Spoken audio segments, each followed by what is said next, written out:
How do you feel about universal basic income? Because that's a subject that comes up a lot lately. When Elon Musk is talking about these driverless cars, one of the things he's saying is that one thing that we're going to need is universal basic income. He said we're going to have to figure out some way to feed all these people that are going to get taken out of the job market because their jobs have become irrelevant. So I think that universal basic income is for when the technology gets so good that there legitimately are no jobs. I don't think that we're there yet. So if you have a machine that can make everything basically for free, and then there's a bunch of people who you don't need anymore to do work, then you can talk about a universal basic income because there's no scarcity. Scarcity is what creates a need for labor. So if there's scarcity in any industry, then there's going to be a need for labor. There's going to be need for new labor. People are going to still have to work on these trucks and deal with technology. And the computer industry didn't destroy jobs all over the United States when typewriters went out. So the computer industry didn't destroy jobs all over the United States when typewriters went out. So I think it's a little premature. I'm not sure there will ever be a day when there's a machine when the machine society is so well developed that it can take over all jobs. I do think you're seeing a bifurcation in the labor market. So I think people who are in jobs like yours and mine, like we're lucky. This is a creative job. It's hard for machines to create, but for jobs that are single task jobs, a lot more of those are going to be technologically driven. Okay, apparently he didn't think that through before he made that statement. That analogy is terribly inconsistent. A typewriter is not a humanoid form. Once you have humanoid robots that can do human functions, what you have essentially done is replaced human beings. And there's no function that a human being can do that a humanoid robot won't be able to do, including repairing, building, and fixing other robots. He didn't deal with that question by using critical thinking skills, because critical thinking skills would tell you a typewriter is in no way comparable to a humanoid form robot. So think of it this way. If you had a robot that was a sex worker or a cashier at McDonald's, we don't necessarily consider these to be high-skilled jobs. So if you have a machine that's a sex robot and it performs that function just as efficiently as a human does, all it takes is a minor software upgrade for that robot to now be a lawyer or a construction worker or a doctor. You fill in the blank. And they don't need days off. They don't need time off. All they need is to be recharged. That's it. So once you have a machine that complex, there's no job that that machine can't do, including building other machines and upgrading other machines. So he just got hit with that question kind of on the spot, but he didn't use his critical thinking skills at all. As soon as you build a humanoid robot, there won't be anything that a human can do that the robot can't do much, much better, except like, take a shit or something like organic, something that involves being a carbon-based life form. Beyond that, in terms of function on a job, sorry, buddy, but there are solutions. People like me are coming up with solutions so that we make sure we actually have jobs in the future, and I actually have a brilliant idea for an energy solution. And it's basically an intercontinental transit system powered solely by inertia.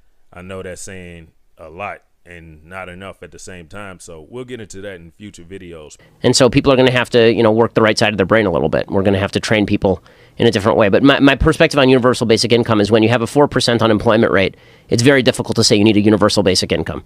Like it's, again, 96% of people in the labor market who can work are working. So that's not, again, 96% of people in the labor market who can work are working. Are you done? Are you done? I'm about to shit on this bitch right now. This is why it is important to fact check people when they give you information, even if you believe that that person is highly intelligent and you trust them to be completely honest with you. From time to time, they will say something either they don't understand or they have no business saying because it's just simply incorrect.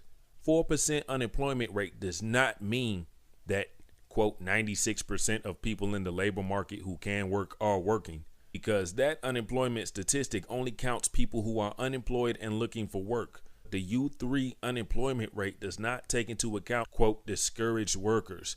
It does not take into account somebody who is like a stay-at-home mom or a stay-at-home dad who has spousal support. It doesn't count people who are retired. It goes without saying it doesn't count kids.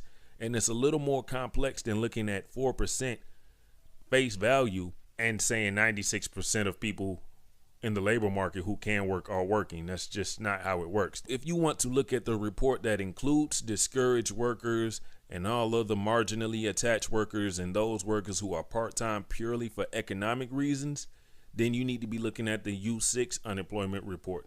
And the U6 unemployment report could say something like 8 or 8.5% unemployment versus the U3 that says 4%.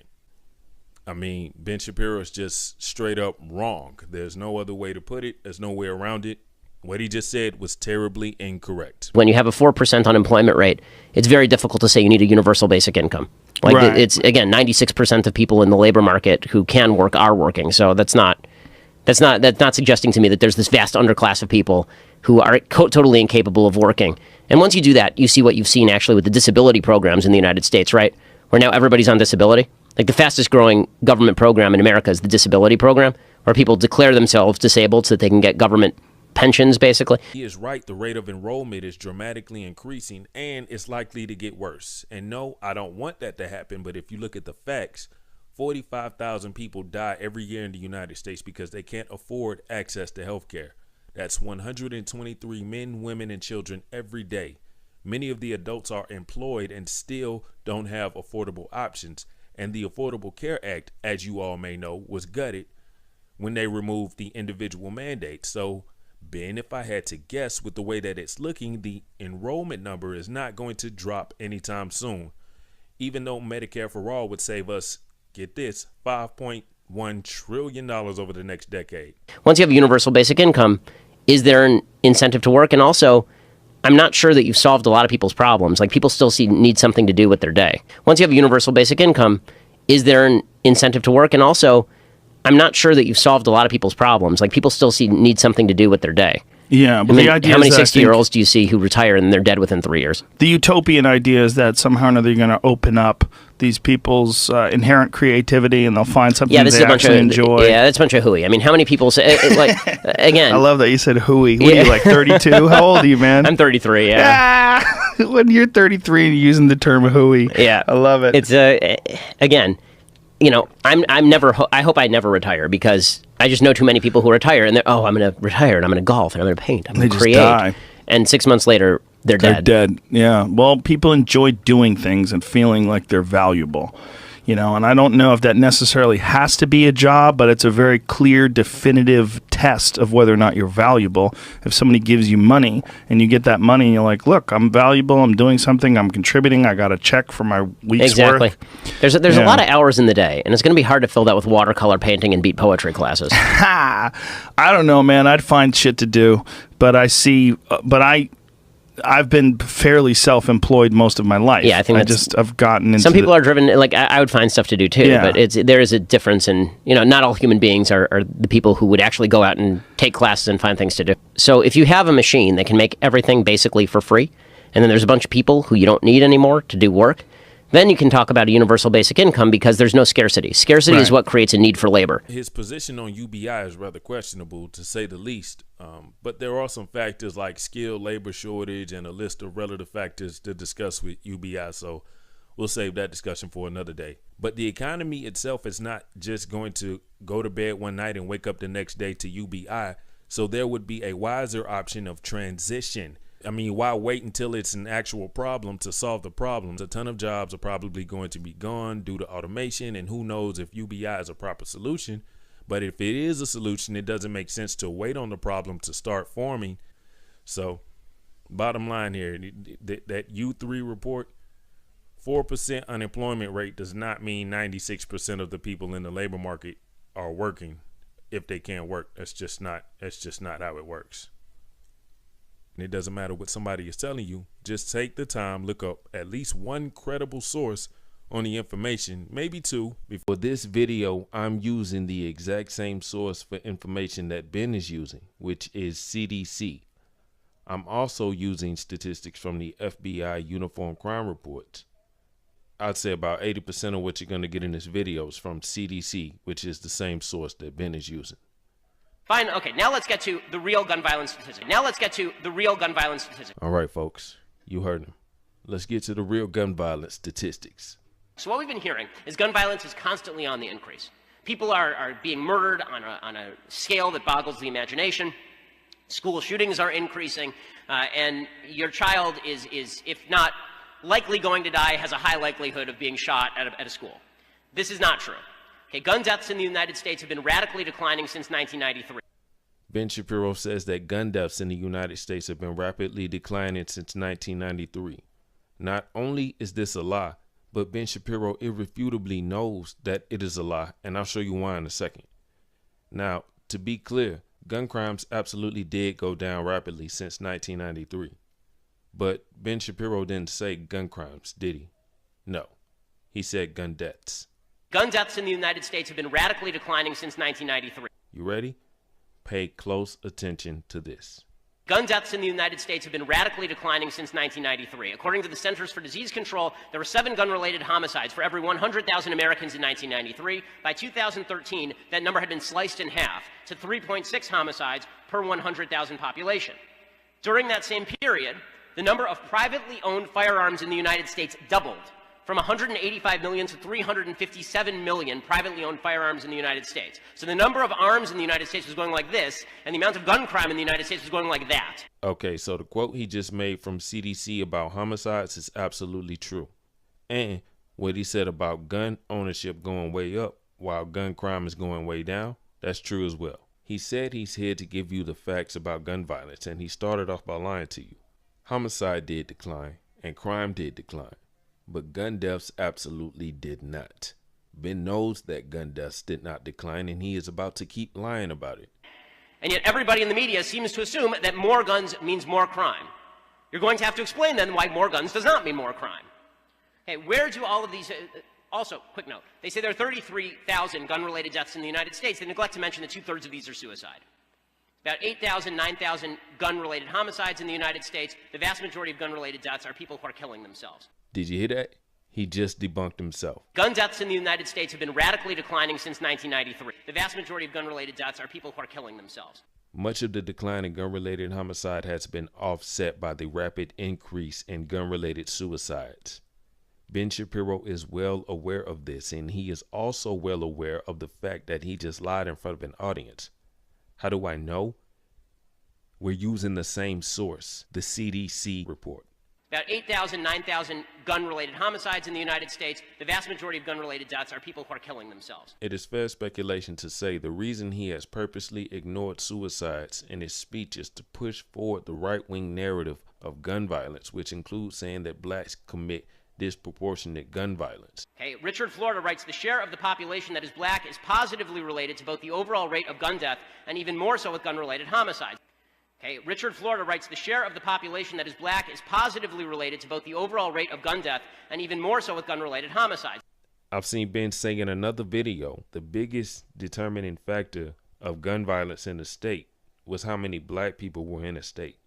And you're going to look at factors that are statistically relevant. The number of black people in a state are more statistically relevant than the number of guns in a state. This is not a racist point. Okay, people are not murdering other people because they are black. That's obviously a stupid notion. About 8,000, 9,000 gun-related homicides in the United States. The vast majority of gun-related deaths are people who are killing themselves. Yet white males commit over 2/3 of all the gun deaths in the United States when you include suicide-related, despite being less than 33% of the population. So what does disproportionate mean? The vast majority of gun-related deaths are people who are killing themselves. So you tell me what disproportionate gun violence means. Also, quick note, they say there are 33,000 gun-related deaths in the United States. They neglect to mention that 2/3 of these are suicide. The single strongest predictor of rates of gun death by a wide margin is actually race, unfortunately. The single strongest predictor of rates of gun death by a wide margin is actually race, unfortunately. Also, quick note, they say there are 33,000 gun-related deaths in the United States. They neglect to mention that 2/3 of these are suicide. Either Ben Shapiro doesn't know how to read, or he is lying about gun violence and race. And judging from the hundreds of times that I think I've heard Ben say that black people commit disproportionate gun violence, I can say he can read just fine, unless the words on the page are white male or suicide or honesty. This dude is disgusting because his lies are impacting two completely different groups of people. Matter of fact, many different groups of people, but two groups of people in particular who need help. There's no such thing as proportionate murder. You need to find better wording for what it is you're trying to say. Now, let it be noted, I am not suggesting that black people are inherently more likely to kill each other because that's stupid and racist. What I am suggesting is that culture has a high likelihood of causing homicide. Oh God, the culture argument, the dumbest shit of all time. To use a word as broad and general as culture to define gun deaths among black people is just insane. It's a brand new level of stupid. Okay, let's look at it this way. So let's say that Korean people like gray balloons, right? And that's a stereotype. You hear it on the news, on the web. A bunch of political commentators are obsessed with talking about it. Laws and legislation and policy can even happen about it. You might see a Korean and you start thinking, does that Korean person like gray balloons? I think that Korean person might like gray balloons. What percentage of Koreans would have to like gray balloons in order for you to make it a stereotype about the whole group of Koreans? Is it 10%, 20%, 65%, 5%? What if it was less than 1/10%? In 2016, 4,900 black people were arrested and charged for about 6,000 murders.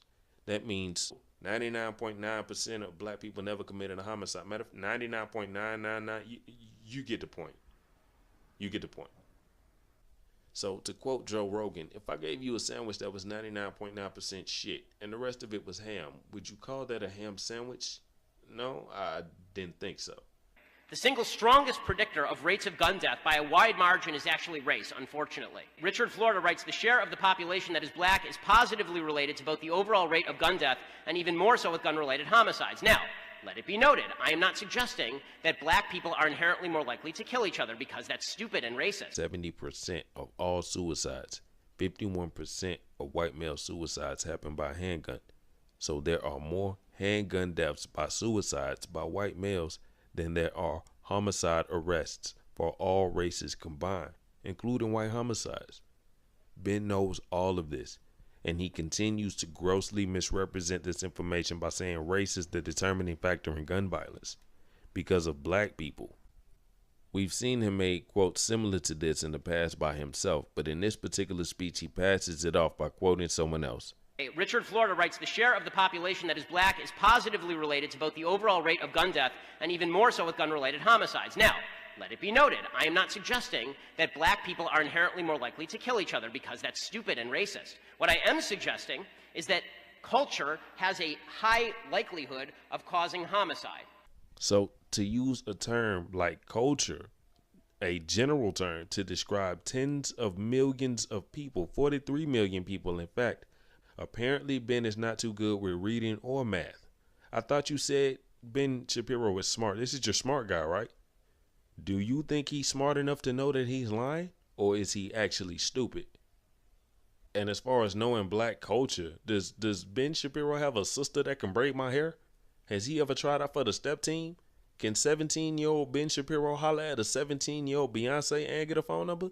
Does Ben Shapiro know what a hot comb smells like?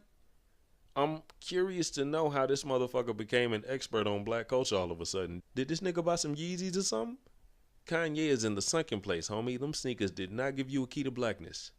This is propaganda designed to demonize black people. That's the whole point of the regurgitated lie about black people and gun violence.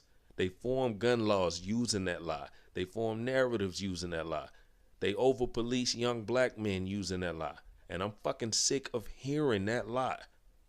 When Ben talks about the gender pay gap, there are so many nuances, and he will tell you about the wage gap doesn't account for this factor and that factor, and all of these little things over here matter too.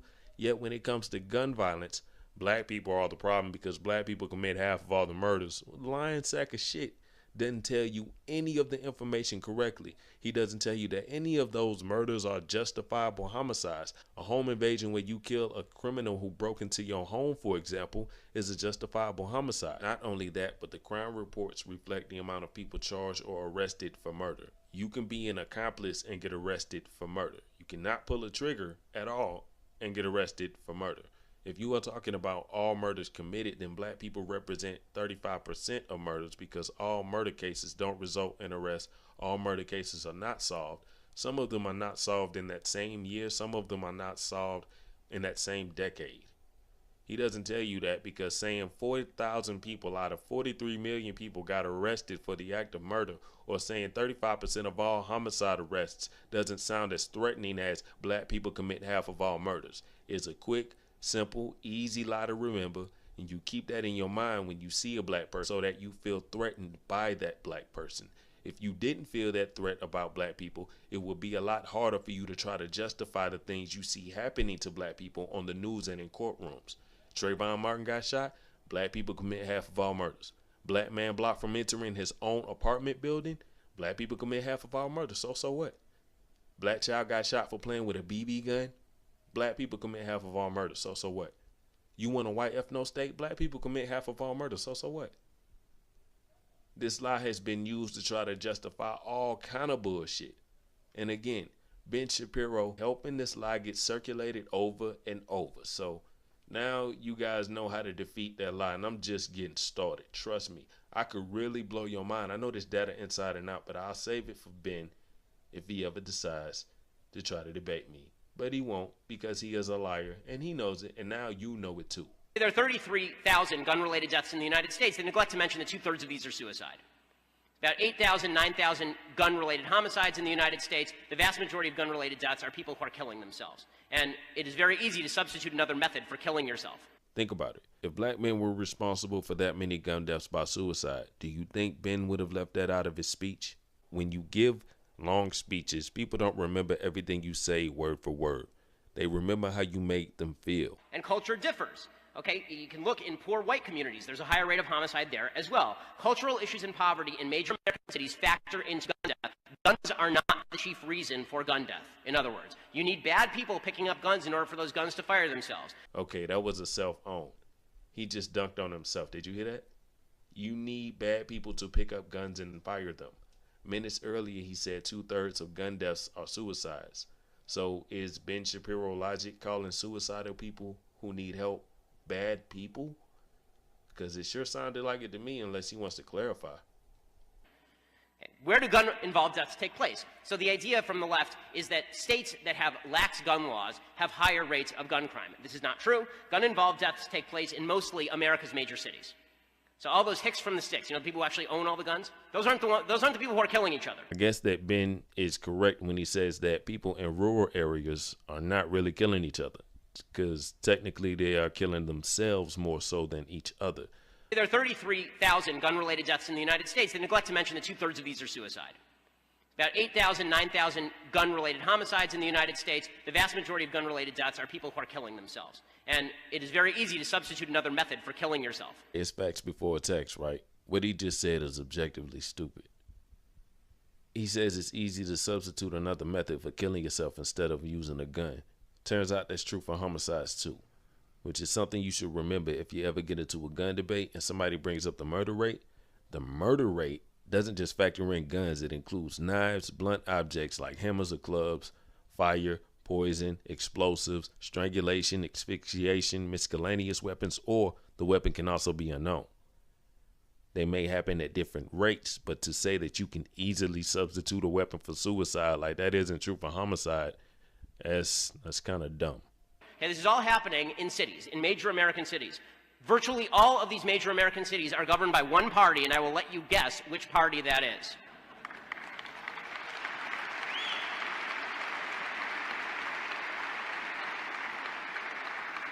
If you look at the top 15 states by gun ownership, it's nearly identical to the gun deaths by state when you look at gun-related suicides.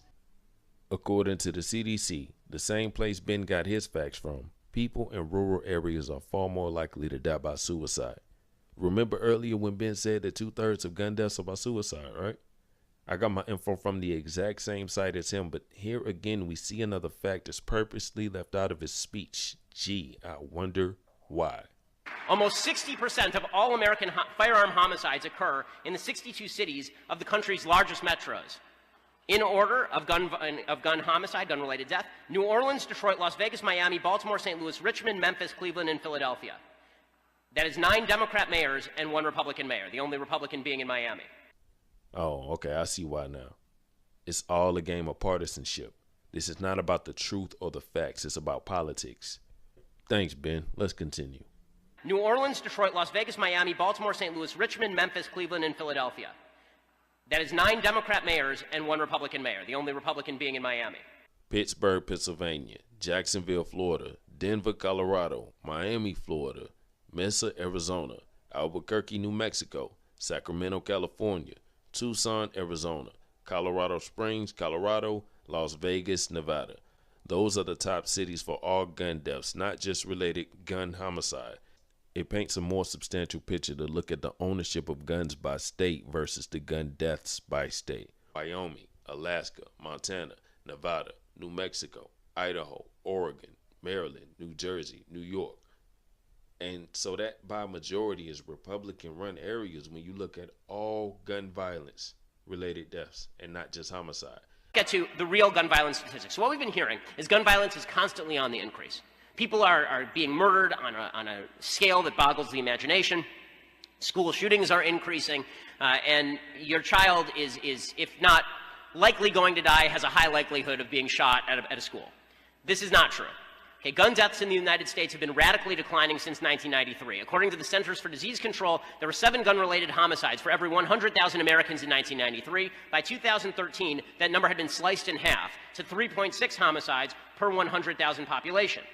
During that same period, the number of privately owned firearms in the United States doubled from 185 million to 357 million privately owned firearms in the United States. So the number of arms in the United States was going like this, and the amount of gun crime in the United States was going like that. And yet everybody in the media seems to assume that more guns means more crime. You're going to have to explain then why more guns does not mean more crime. Gun-related homicides have been falling for the last 30 years. In that same 30-year period, suicide has risen to be the 10th leading cause according to CDC. As it turns out, you can't be arrested and charged with a crime for committing suicide, so the crime rate really wouldn't be affected. It is literally defined by the CDC as gun violence. It is defined both in the dictionary and under legal terms as self-murder.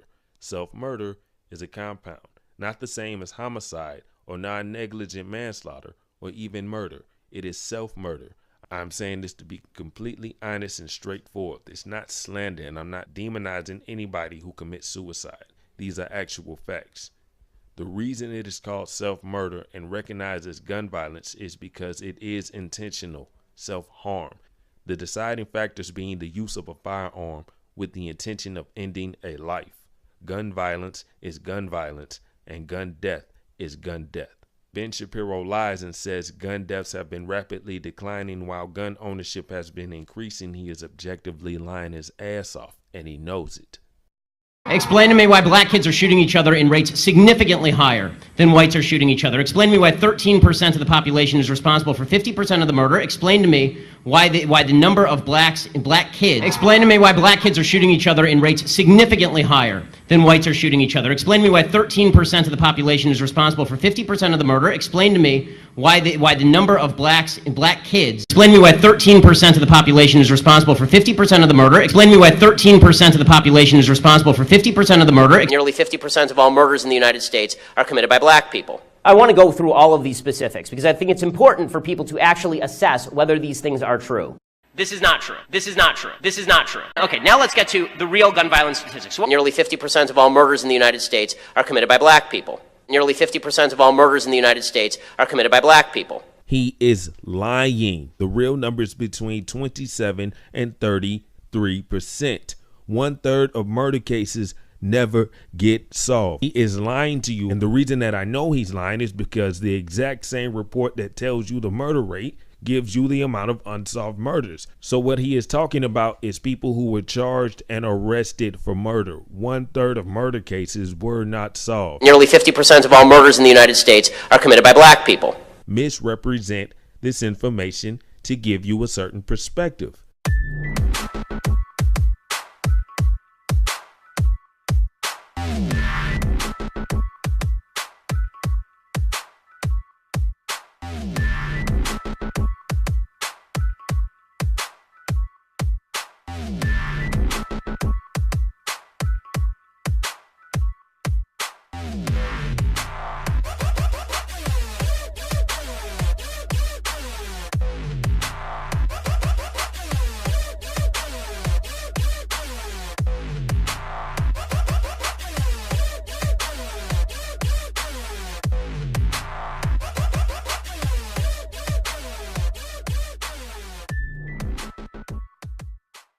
If Ben Shapiro took a dump in a coffee shop and didn't flush it, there will be a line of people outside waiting to take selfies.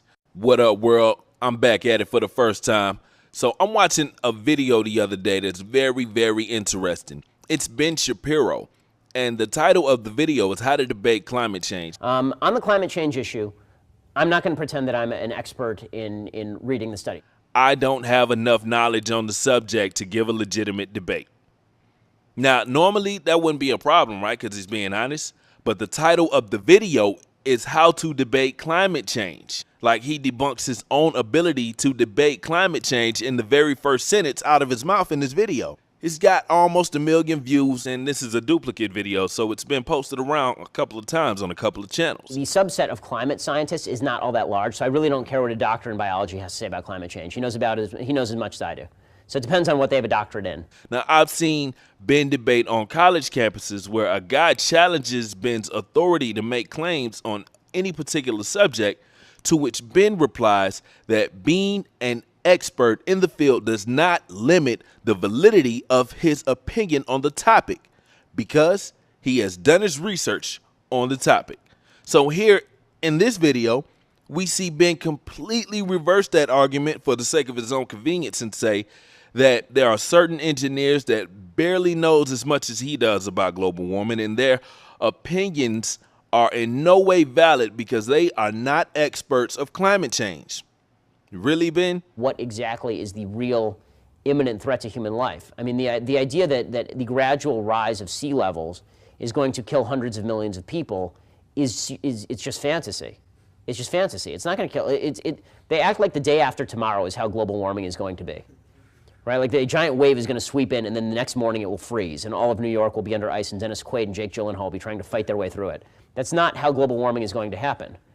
Right, global warming is going to happen, if it does happen, the rate they say it's going to, it's supposed to happen over the course of the next 100 years.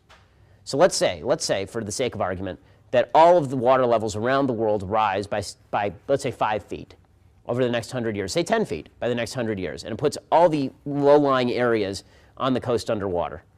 Right, which let's say all of that happens. You think that people aren't going to just sell their homes and move? So next he says that if the sea level raises 10 feet, people will sell their homes and move.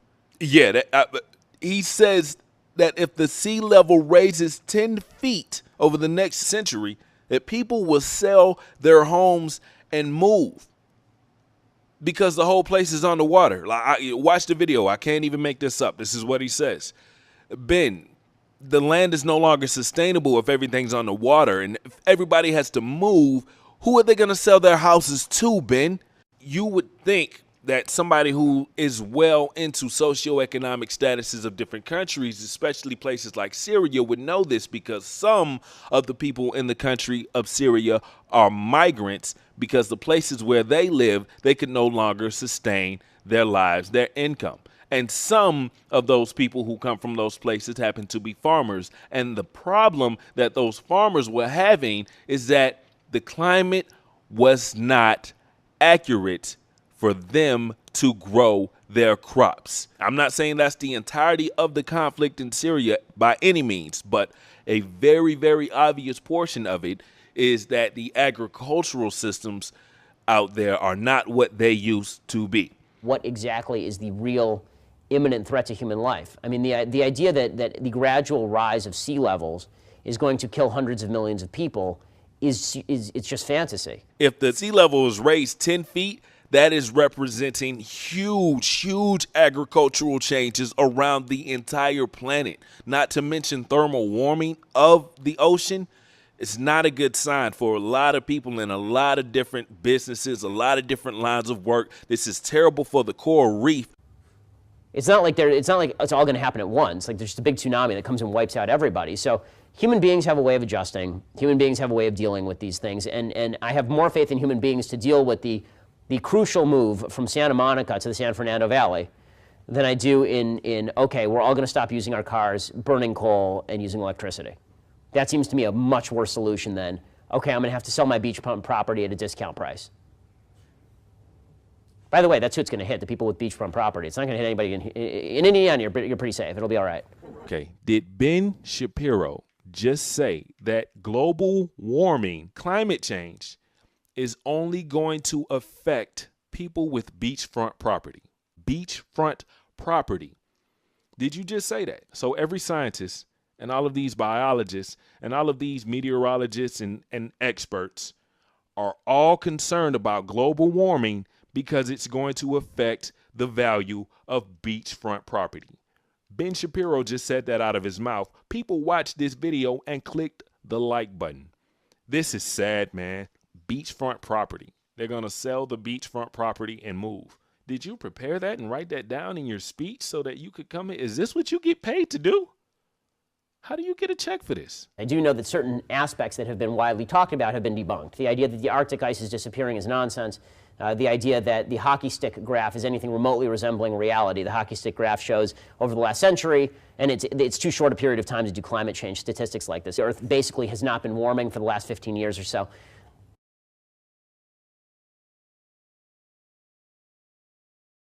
Right, so you're right. There are a lot of climate scientists and climatologists who have said that global warming is an absolute fact, and anthropogenic global warming is an absolute fact. I'm not saying that it's not happening. It may be happening. I'm happy to say that it may be happening. I may even be happy to say that it's probably happening. Global warming is not happening, and then he goes into, well, it could be happening. I'm not saying it's not happening because it might be happening. Let's say if it is happening, but it's not happening. So when you do that, then you have to go back to your very first statement, which was you don't have enough experience or have done enough research on this topic to make a legitimate debate. People are clicking the like button, so people are listening to this information, which is misinformation at best, and they're living by it because this is the great Ben Shapiro. Ben Shapiro was back at his lies again, showing everybody what a crappy lawyer he is. And those are his words, not mine. Just watch. This is all insanity, and again, it's demonstrative of the fact that if we really wanted to get to the truth of the situation, if Democrats really gave one crap about this, what Democrats would be doing is putting this woman in front of a hearing, calling whatever witnesses they could, and then they would be attempting to bolster her case. They wouldn't be hiding her and then suggesting that any questions to be asked are somehow undermining the justice system. Don't believe everything that you hear. It doesn't matter how smart you think somebody is. So he's saying the Democrats should call whatever witnesses they want into a hearing. That is so extraordinarily dishonest, and here's why. Democrats can't call whoever they want into a hearing. You would have to understand the basic Senate committee rules to know that. This is one-on-one stuff. If you don't know how witnesses actually get brought to the committee floor, then you shouldn't be speaking on Democrats or Republicans holding a hearing, because the Democrats don't even have the power to hold this hearing that you speak of. Just to be honest, the only way to make a witness show up is with a subpoena. Only person who can actually issue that subpoena is Chuck Grassley. Why? Because Chuck Grassley is the committee chairman, and he has to be in agreement with the minority leader, who is Dianne Feinstein. And Chuck Grassley has already said, just like a few other Republicans have said, that they just want to push through this thing. So let's be honest. So if Chuck Grassley has to have the agreement of the minority leader, which is Dianne Feinstein, or a majority vote of the complete committee, then the Republicans are the only ones who can have whatever hearing it is that you're talking about. And there's no way whatsoever for Democrats to override the process to do what Ben says they would do if they, quote, gave a crap. It's clear to see that Ben gives a crap, and he does it with his mouth. That's what makes him a crappy lawyer. You can say that he's just ignorant, or you can call him a liar, but you cannot say he sticks to the facts.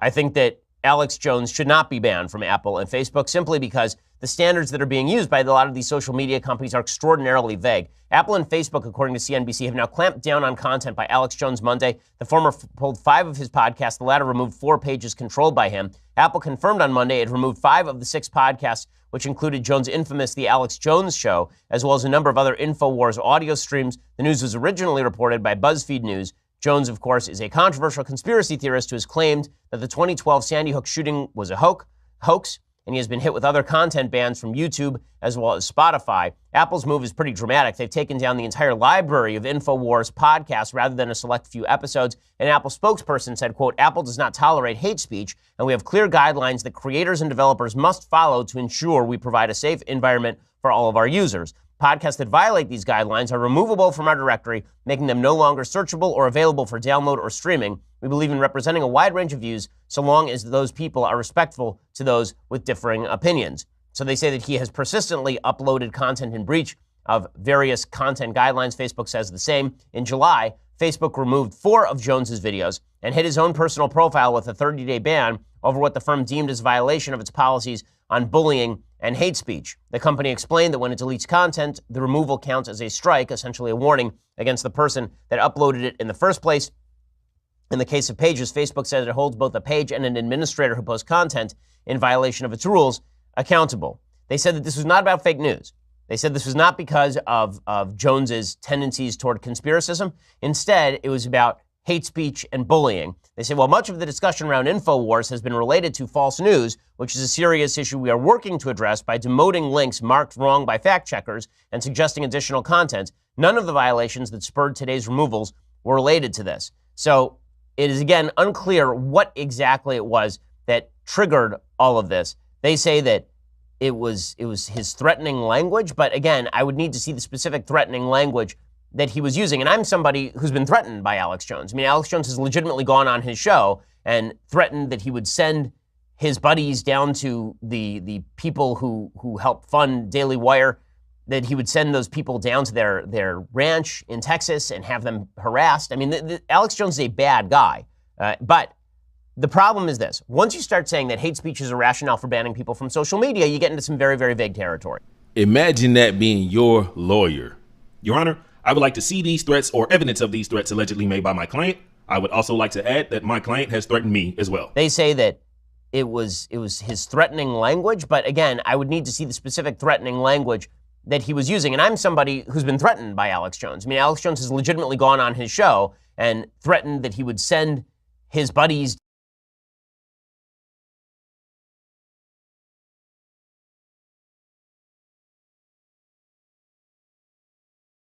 when people are seeking to place order on chaos. They look to conspiracy theories. There are a lot of people who are big names, who are followers of Alex Jones. Most famously, the President of the United States used to call in regularly to Alex Jones and saw Alex Jones as a quasi-ally. Alex Jones claimed that after the election, President Trump was calling him fairly regularly. The problem is this. Once you start saying that hate speech is a rationale for banning people from social media, you get into some very, very vague territory. Because as we know, the left does not have a consistent standard that they uphold when they are looking at hate speech. They don't say that anything that is hateful is banned and then define hateful in extraordinarily specific terms.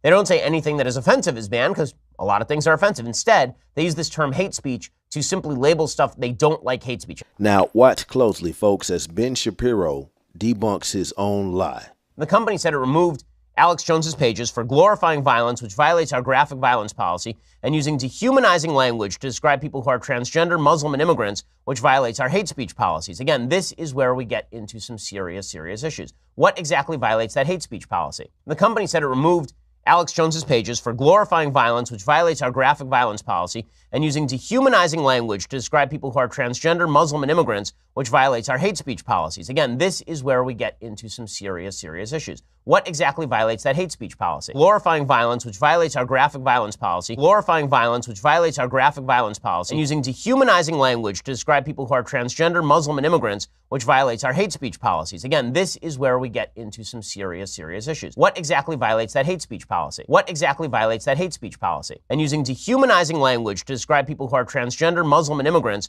which violates our hate speech policy. There's nothing vague about that description. Again, one of the things that's very weird about this is that I really dislike Alex Jones's brand. I think that Alex Jones is a liar. I think he's a conspiracist. I think he does say horrible things and hateful things on a regular basis. He says that the reason why Alex Jones should not be banned is because the explanation that was given for the banning was too vague. Not because an Alex Jones supporter went into a pizza shop with a weapon and fired. Not because Alex Jones said that Sandy Hook is a hoax and that caused not only pain and distress in these people's lives, but it also caused families to be harassed by Alex Jones supporters. Not for any of those reasons. but because the explanation that was given for banning him was too vague. That's the reason why he should not be banned. That is just so many levels of stupid.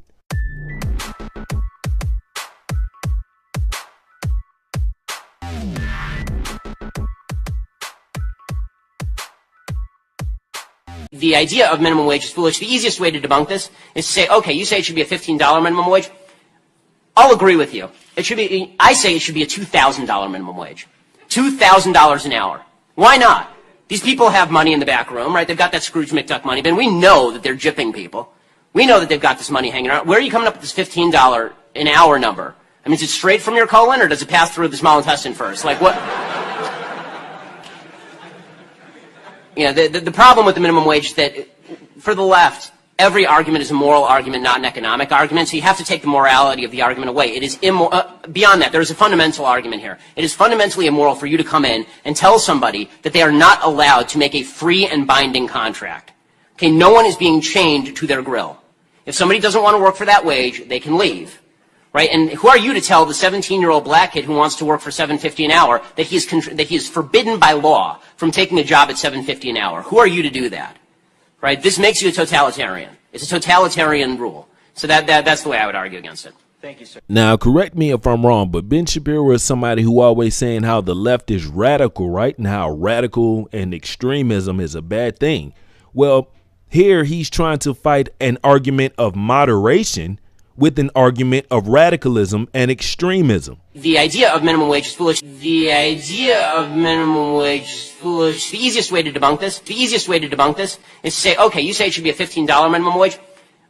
I'll agree with you. I say it should be a $2,000 minimum wage. $2,000 an hour.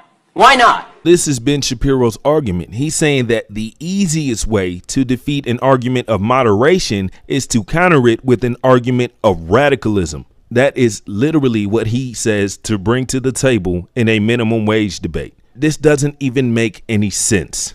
Why not? So let's say if you had a roommate and your roommate tells you not to park at the edge of the driveway because they need to get out of the driveway so they can go to work. Would you respond to them by saying, well, why don't I park in a completely different state?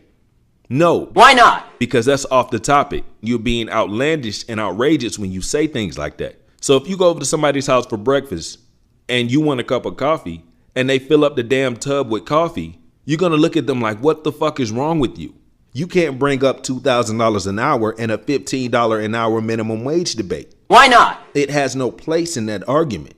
Why not $2,000 an hour? Because I didn't ask for $2,000 an hour. It wouldn't make sense to ask for $2,000 an hour. But for many companies, $15 an hour is something they can do. That may not be the solution for every company, obviously. So what you would have to implement is a system, a wage structure system, brackets. So once you cross over a certain threshold, be it the amount of money that a company makes in profits versus the amount of employees that it has, there are dozens of different ways to establish thresholds for wages. So that we understand that companies like Amazon, who can't afford to pay their employees $15 an hour, should not be bringing people in at $7.50. You have to cover their living expenses when the company that they work for doesn't pay them enough to do so. I thought you were against socialism. Your argument is pushing people into social safety nets when you have a minimum wage that does not keep up with inflation or productivity. That's the argument. You can't approach that argument. So you have to mischaracterize and bring straw men to the table. Minimum wage argument is based off of a cost of living argument. It has nothing to do with morality or Scrooge McDuck or gold coins and rainbows and none of this other childish, cartoonish bullshit you just brought to the table. The people who are suggesting minimum wage don't know anything about business or economics. And minimum wage invariably... Minimum wage is supposed to be an economic decision, but it's predicated largely on a moral vision of the world that is false. And that is that somewhere these business people who are engaged in competition with each other with ever shrinking profit margins, somewhere the McDonald's owner in his back room has a giant Scrooge McDuck money bin filled with gold. And each night he goes there and he just swims around in it, right? And he's preventing all of his hard laborers who are flipping burgers from earning their rightful $200,000 a year. And so we need a minimum wage. the point, the problem with minimum wage, and the reason it's economically ignorant, is because competition in wages leads to lower wages, right? That's what it does. Just as competition in products leads to lower prices for the products. You artificially increasing the price of labor, all that does is it cuts out the profit margin, and it means that somebody is going to have to be fired, right? This is every time minimum wage is tried. There is, if you get rid of the confounds, there is a net loss in employment because, as we all know, if you only have $30 to spend on your employees, and right now you're paying them each $10 a head, if you'd raise that to $15 a head, you have to lay somebody off, right? Somebody has to get fired. Beyond that, it's pushing up the unemployment rate, particularly among the people who need those part-time jobs and those low-wage jobs. The people who disproportionately staff part-time and low-wage jobs are young minority folks, right? And those people, their unemployment rate is soaring right now because if I'm going to pay $15 an hour for a burger flipper, he also better be able to recite cons. I mean, he better have another skill set, right? Because it turns out that anybody with a functioning radial bone and a prefrontal cortex can flip a burger. It's not that hard a job, right? It's an entry-level job. Which isn't to say it's not. It is honorable to work, but let's not pretend that you're curing cancer here, right? Which is the reason why people who actually try to cure cancer get paid more. So the idea of minimum wage is foolish. The easiest way to debunk this is to say, okay, you say it should be a $15 minimum wage. I'll agree with you. It should be. I say it should be a $2,000 minimum wage, $2,000 an hour. Why not? The low skills, low wages argument, the most pathetic argument I've probably ever heard in my lifetime. Okay, no, I get you. Low skills, low wages, right? Well, let's look at that. If you need a cashier at McDonald's, you're not going to hire an astronaut or a lawyer or a doctor to work as a cashier at McDonald's. But let's say you did. Let's say you hired Ben Shapiro to be your cashier at McDonald's. Imagine Ben Shapiro in his McDonald's uniform, with his pants all pulled up to his nipples, with a hand-me-down belt, McDonald's visor cap, and his little earpiece so he can get the drive-through orders while he's at the front register. Let's say Ben Shapiro's working at McDonald's. Do you know what he's going to do on his first day of training as a cashier? He's going to look like every other human being. He's going to look like a doofus pressing buttons on the terminal to try to figure out how to ring it in order until he understands how to operate that system. That's called training. And once he is trained for that job, he can perform that function that has that specific value to that specific company. If you are a paleontologist or if you work for NASA, then the skills that you have that would be useful to NASA or useful in the field as a paleontologist or a biologist are of no use to McDonald's. So it's not about low skills, low wages. The argument is that the skills that are applied to that job that facilitate that industry should be paid exactly what they are worth in relevance to the operation and function of that company. That is the argument. And if you are in conditions that support $10 an hour, the only way that they will go up to $15 an hour is if you had conditions that would support $15 an hour. And that's where the argument for increasing the minimum wage comes from. It's not an artificial increase. Okay, so the truth is, and this is sad to say, but the black crime rate has been significantly higher than the white crime rate for literally 150 years. It's been very high for a very long time. The black murder rate was 10 times the white murder rate in 1900. So this has been true for a very, very long time. Okay, you have got to be kidding me. This man just said that the black crime rate has been higher than the white crime rate for literally 150 years. So let's go back 150 years ago to 1868. The 13th Amendment, which ended slavery, was ratified in 1865. So let me ask you a question. 3 years after slavery ended, do you think cops treated black people the same way they treated white people? But jump forward 100 years to 1968 during the civil rights movement, when you saw black people being beaten, sprayed with hoses, and attacked by dogs. Say something that's silly when there's all of this empirical data, all of this film, all of this footage of black people being attacked by police officers, teenage black kids being attacked by police officers for trying to walk into school. Now, shortly after, he mentions the year 1900. And I'm hoping he doesn't think 1900 was 150 years ago. I mean, judging from the first statement he made, he could possibly, but we're going to try to give him the benefit of the doubt, move on. But that's absolutely nonsensical.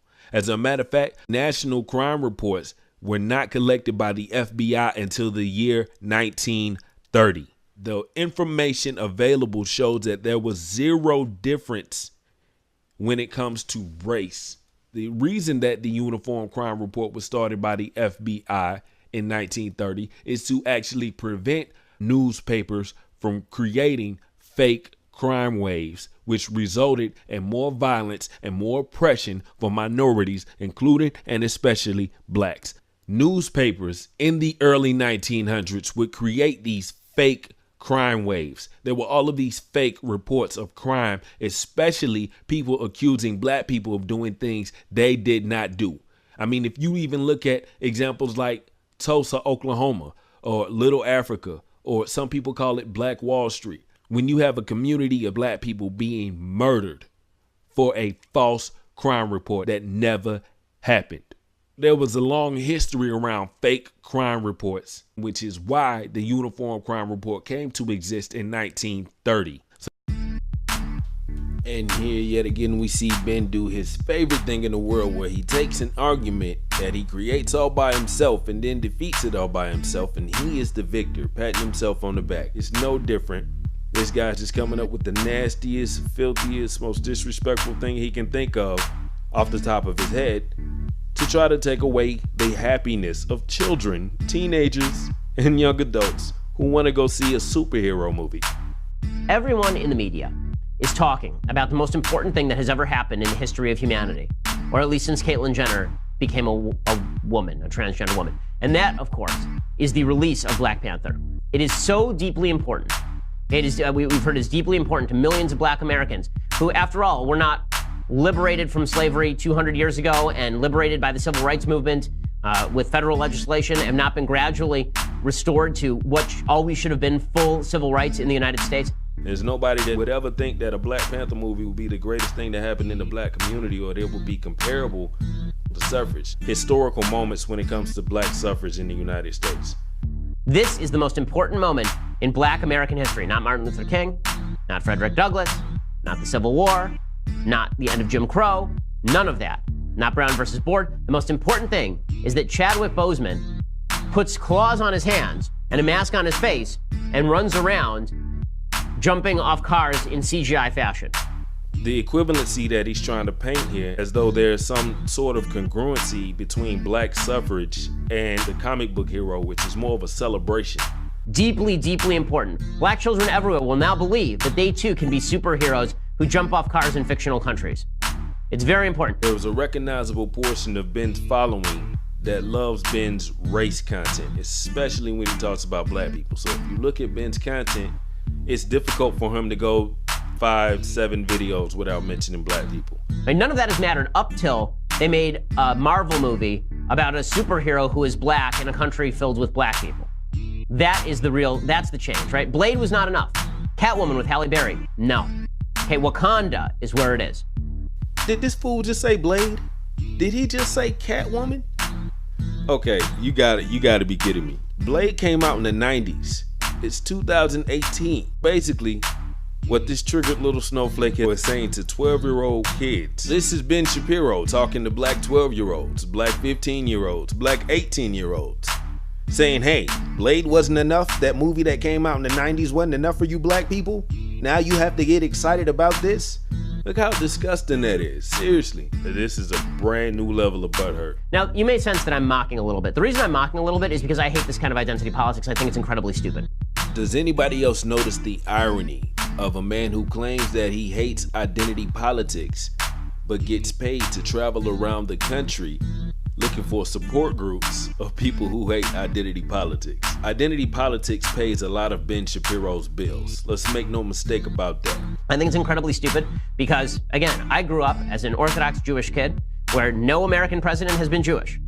And no American president has been an Orthodox Jew. To be accurate, he feels that the excitement and the hype and the politicization of Black Panther is stupid because there's never been a Jewish president. And yet, I grew up on 1776, essentially worshiping the founding fathers, none of whom were Jewish. And yesterday, my daughter actually was on Shabbat. And I was sitting around with my daughter, and my daughter was talking about how she's talking about the presidents because she's learning about the presidents in preschool. She's very politically active, my daughter. She's 4 years old, and she knows many of the presidents. She is familiar with the life stories of Abraham Lincoln and George Washington. And she said, "Daddy, was George Washington Jewish?" And I said, "No, he wasn't." And she said, "Is Donald Trump Jewish?" And I said, "No, he's not." And she said, "Have any of the presidents been Jewish?" And I said, "No." And she said, "Why haven't any of the presidents been Jewish?" And she's 4, so I didn't go into the full explanation. But what I said is, they just haven't been. But maybe there'll be a Jewish president in the future. Would you like to be president one day? She said, "I don't know. It sounds boring." And so, which I think is an astute observation on the part of my daughter. But the point is this. Oh, wait. I think I missed something. Run that tape back one more time. The reason I'm mocking a little bit is because I hate this kind of identity politics. Because I hate this kind of identity politics. I think it's incredibly stupid. Okay, that clarifies everything now. He hates this kind of identity politics. Because Ben does not hate identity politics as much as he likes to talk about his identity in politics. Right? If you're not telling your kids they can be anything in America, you're doing something wrong as a parent. And if you had to wait until Black Panther came out, right? We heard this about Barack Obama when he was elected too. Now that Obama's been president, Black Americans will feel like they too can be president. It's a transformative moment. And yet, all we hear now is that America is deeply racist and Black people are still systemically discriminated against, and that Black people are still victims in American society. So it turned out it didn't mean anything. Everything he's saying in this is just pure ignorance and pure filth. Just to be as disrespectful as he possibly can to what some people feel is something they should celebrate. Excitement around the hype of the movie was not about seeing a Black character on screen. It was about the cast that Black character was surrounded by. It was about the environments and the settings that character was surrounded by. It was about the plot, the director. It was about the producers. It was about the film studio where it was actually shot, which was in Atlanta, Georgia, and also Korea. There was some scenes there as well, and in Africa and in Oakland. It was about those localities being involved. It was about representation. It was about Nate Moore getting his foot through and pushing this project. So the excitement about Black Panther wasn't just seeing a Black person on screen. As kids, comic books and cartoons kept showing us, look how great this white man is, and look how cool this white man is. And there's nothing wrong with that. There's nothing wrong with that. But Black Panther was giving kids a chance to see, look how cool you are too. And it's about damn time. What do you mean Blade wasn't enough? No, it wasn't enough. You mean Catwoman wasn't enough? Was Catwoman enough for you? That movie was terrible. What are you talking about? When Obama was president, we were told it meant everything. And then he was president for 2 terms, right? Reelected overwhelmingly. And then it turns out it didn't mean anything because we needed Chadwick Boseman to somehow make sure that Black people felt accepted in American society because a bunch of white executives at Marvel greenlit a film about Black people in a fictional country in Africa. And this is where we prove that this is straight ignorance, no research, because this project was actually launched by Nate Moore, a Black Marvel executive. And that's so inconsiderate for you to bring race into this picture. If it wasn't about identity politics, then why are you going as far as to bring the race of the people who made the project happen into the picture? You made a bunch of statements based on your feelings and your ignorance and not the facts. For a man who does not like identity politics, you sure know when to pick a perfect place to position a racial divide. A fellow named Daniel Shaver, he's a white guy who was apparently pointing a BB gun out of his window, and a bunch of hotel guests saw it, and they called the cops. The cops show up and they shoot him to death. Here's a little bit of the tape. Ben Shapiro claims that he is not a fan of identity politics and that he prefers facts over feelings. Today, we will make 2 very clear observations of him violating his own precedent when we hear Ben say that there was no outrage, or that this outrage does not match that of the Michael Brown or Ferguson case, which is untrue, because this case had national coverage and it was spoken about on ABC, NBC, CNN. It was a major story that grabbed headlines all over the nation. People like Philip DeFranco, Joe Rogan, Killer Mike, endless amounts of people spoke out about this Daniel Shaver story. So it's very untrue. that there was no outrage around this case. There was national outrage around this case, and there continues to be national outrage around this case. They have a GoFundMe page that, as of this moment, is about $3,000 away from reaching its goal of $100,000. Please contribute to it. And what we see here today is Ben Shapiro again taking an event and adding the identity of race to it while he's politicizing it. Okay, so they killed this guy. I mean, it looks a lot like murder, right? You can see that his hand moves sort of toward his waistband, and this is the excuse that they're using, is they reach behind him. But this video is like 7 minutes long. They brought him out in the hallway. They shouted all sorts of contradictory commands. They told him to put his hands behind his head and then crawl toward them. And then the minute that he they actually told him to put his hands kind of, I guess, behind his head and crawl toward them. Like, you can't actually do all these things. So you have one idiot supervisor who is yelling all these commands at this guy. The guy's name was Shavers, Daniel Shaver. He was 26 years old. He'd been doing rum shots of the woman he'd met earlier in the day, showing off a pellet gun he used in his job in pest control. The graphic video was recorded by Brailsford's body camera, and it showed Shaver and the woman exiting the hotel room, immediately complying with commands from multiple officers. He puts his hands in the air. He lies down on the ground while informing the officer that no one else was in the hotel room. And one of the officers, a guy named Charles Langley, says, if you make a mistake, another mistake, there's a very severe possibility you're both going to get shot. He said, I'm not here to be tactful and diplomatic with you. You listen, you obey. And then he gives him orders for 5 solid minutes. 5 solid minutes. He's playing, put your right foot in, put your right foot out. He's playing the hokey pokey with him. He's playing Simon Says. He tells Shaver to put both his hands on top of his head. Then he instructs him to cross his left foot over his right foot. The guy's completely drunk. And then he says, if you move, we're going to consider that a threat. And then he says, crawl down the hallway. And he tells him to keep his legs crossed, push himself up into a kneeling position. And then his legs come uncrossed, prompting the officer to scream at him. And then he puts his hand near his waist, prompting another round of screaming. And he said, you do that again, we're going to shoot you. And he says, please don't shoot me. And then he crawls down the hallway. And at one point, because he's been lying face down, his shorts are falling down, and he's drunk, he moves to pull up his shorts, and then they shoot him to death. And the rifle that he was carrying, this cop, was etched with the phrase, you're effed.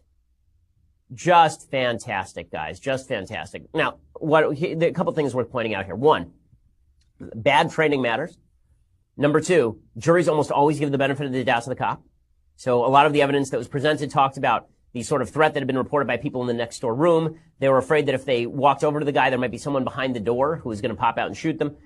So the officer was acquitted in this case.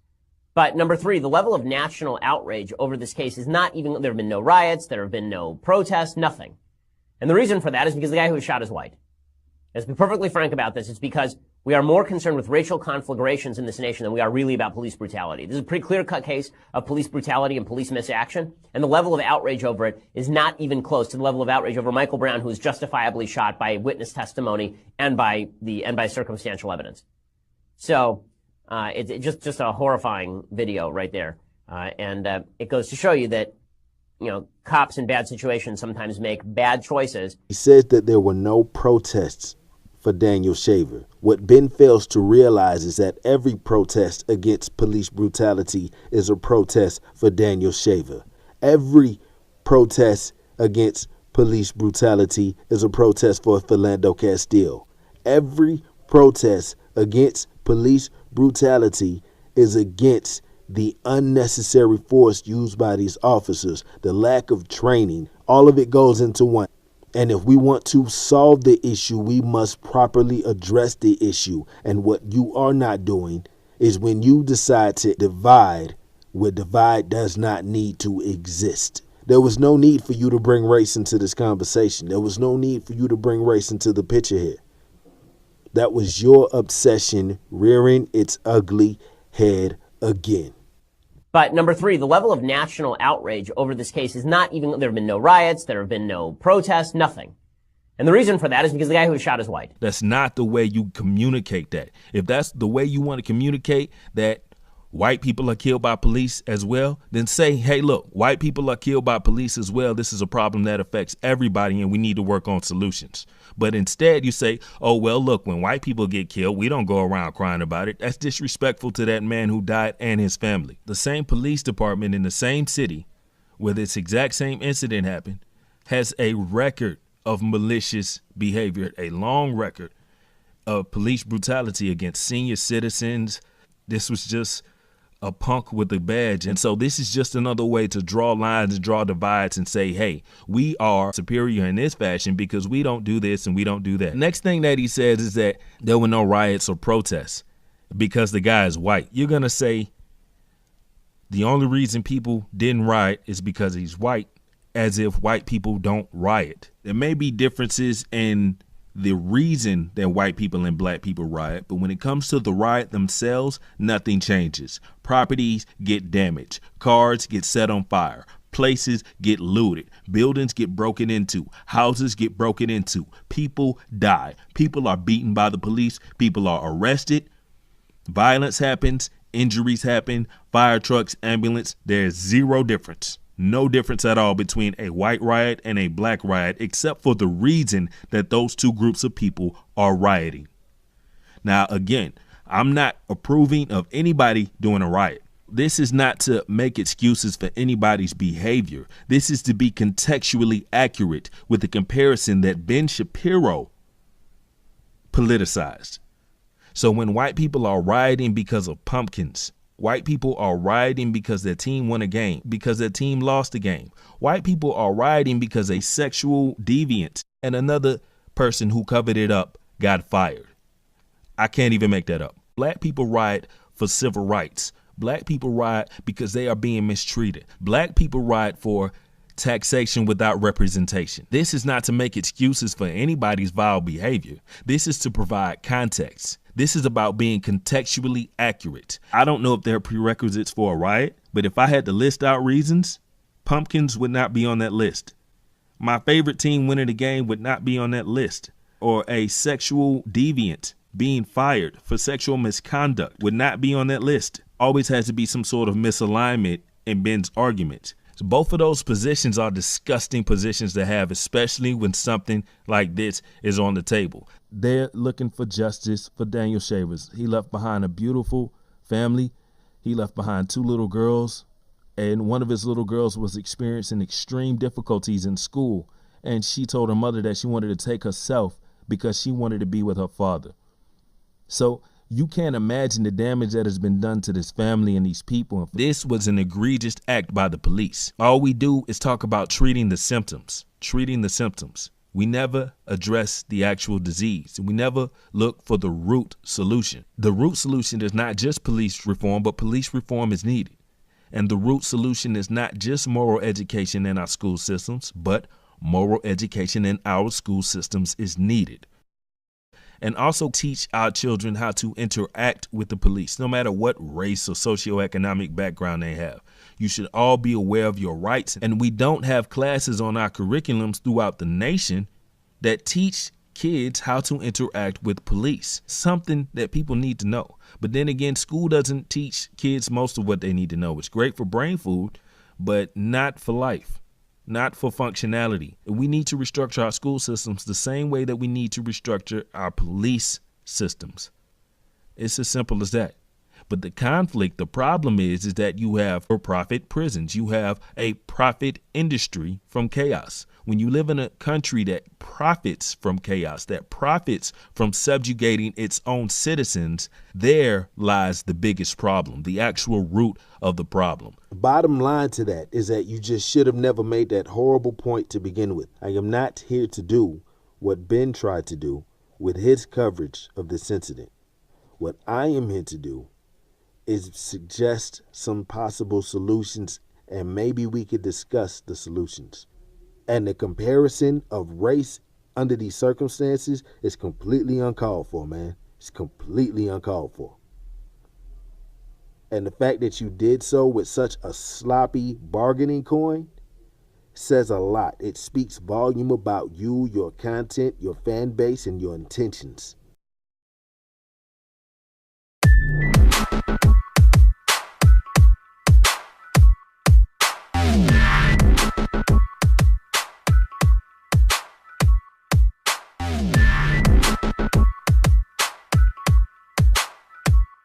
Thirteen 13% of the population is responsible for 50% of the murder. Explain to me why 13% of the population is responsible for 50% of the murder. Explain to me why 13% of the population is responsible for 50% of the murder. Fact. Despite making up just 13% of the population, blacks commit around half of homicides. Black males who are involved in this crime and violence in numbers that are disproportionate to their groups of people who are disproportionately likely to murder, or rather disproportionately involved in murder cases, let's put it that way, who represent a disproportionate share of murderers. It is not white people, actually. But so all too often you're going to hear this stat regurgitated, and it's actually false, that black people are 13% of the U.S. population, but they commit 50% of murder. This is completely untrue, and here's why. If you use common sense, you would know that every murder case is not solved. So there's a huge portion of murders that never have culprits, that never have any conviction, that never have any arrests. So black people are charged and arrested for 50% of murders. But in terms of people who actually commit murders, they represent about 35%. And that number is from last year in 2016, and it has jumped up from years like 2012, 2013, when it was much lower. So when people say that black people commit 50% of murder, that's actually a complete falsehood. Committing the act of murder and being arrested and charged for murder are two completely different things. Okay? If you look at 2016, for example, there was 17,000 murders committed. Black people were arrested and charged with about 6,000 of those murders. 6,000 is not 50% of 17,000. If any of you think that 17,000 is a number that you can cut in half and get 6,000, you should find your elementary school right now and protest. Whatever school you went to needs to be completely shut down and reformed. You do not have a proper education. Reality is there's a very big category called unknown. So if you look at the 2016 stats, you'll see that white people were known to commit 30% of murders. Black people were known to commit 35% of murders. And there's a huge category, 32%, of unknown culprits and unknown cases where they don't have any convictions in the murder case. And the second thing you're going to hear about the black people commit 50% of all murders is that there's a disproportionate representation. Well, when people say that black people commit a disproportionate amount of murder, what you are inherently implying is that there's something as a proportionate amount of murder. And I'd like to ask you, what amount of murder is proportionate? What amount of murder are you okay with? So if black people were 13% of the population and committed 13% of murders, you would be fine with that? That's a good enough amount of people to get killed every year? That's okay in your book? What's disproportionate is the amount of people that regurgitate this statistic and they're not directly affected by these crimes. When you see that black on black crime is an issue, it's because the black people are being affected by it.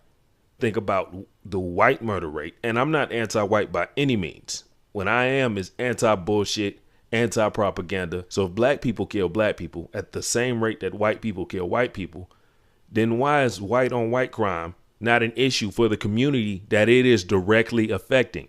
Why would they rather highlight black on black crime? That's disproportionate. What's disproportionate is the amount of right-wing conservatives that regurgitate these statistics and never have a probable or feasible solution. That's disproportionate. What's disproportionate is that the fact that over 92% of these crimes are committed by men. If there was a such thing as proportionate murder, then men and women would commit 50% of crime, right? 13% of the population would commit 13% of murders, right? 99.9% of black people have never killed anybody. That's disproportionate. That's what you call an overrepresentation. So you use that information to categorize and villainize an entire group of people based on their skin color, when less than 1/100,000th of 1% of that population ever committed that act. So if I gave you a sandwich that was 99.9% shit and the rest of it was ham, would you call that a ham sandwich? So again, Ben likes to use the word disproportionate. But in reality, that isn't the case. And if it is the case, then that would mean that all crime is disproportionate. And if you look around, you would see different studies show that men commit as much as 80% of all crimes, which by Ben Shapiro's propaganda jargon is very, very disproportionate. If we apply that math to the actual crime charts, we see that black men are not the only disproportional group representation. In fact, if you use rough math, knowing that whites are arrested for roughly 70% of all crimes and blacks are arrested for 27% of all crimes, factor in the lowest crime conviction rate for any racial or age group being white women, and you'll see what Ben would himself define as disproportionate crime committed by, well, you know who. And if you don't, do the math. Crime is not a race issue. Crime is a criminal issue. Yes, I do know that they have a thing as Hispanic whites, but they also have a thing called Hispanic blacks. Afro-Latinas are included in the black population. Hispanic whites are included in the white population. So there are people included in this population as white people that you probably wouldn't consider white, and they probably wouldn't consider themselves white. And on the other side, there are people included in the black population that you wouldn't consider black, and they themselves don't consider themselves black. So what we have here is an issue of color grading. Because Hispanic and Latino is not seen as a race, it's actually seen as an ethnicity. So once we actually get a proper perspective on these statistics, then we can actually gauge what needs to be done about it. But in the meantime, this lie continues to get regurgitated over and over and over again. And the reason that they do that is so that they could paint people as villains based on their skin color. It's as simple as that. I mean, historically, it's been very, very accurate. It's been ongoing. And there hasn't been anything done to stop it. Well, until now, that is. Everything I'm saying to you came from the FBI crime report from 2016. So feel free to go and look it up yourself. Do the reading, find out what race is considered what race, what ethnicity is included. Can't say that black people commit 50% of murders because every murder case is not solved.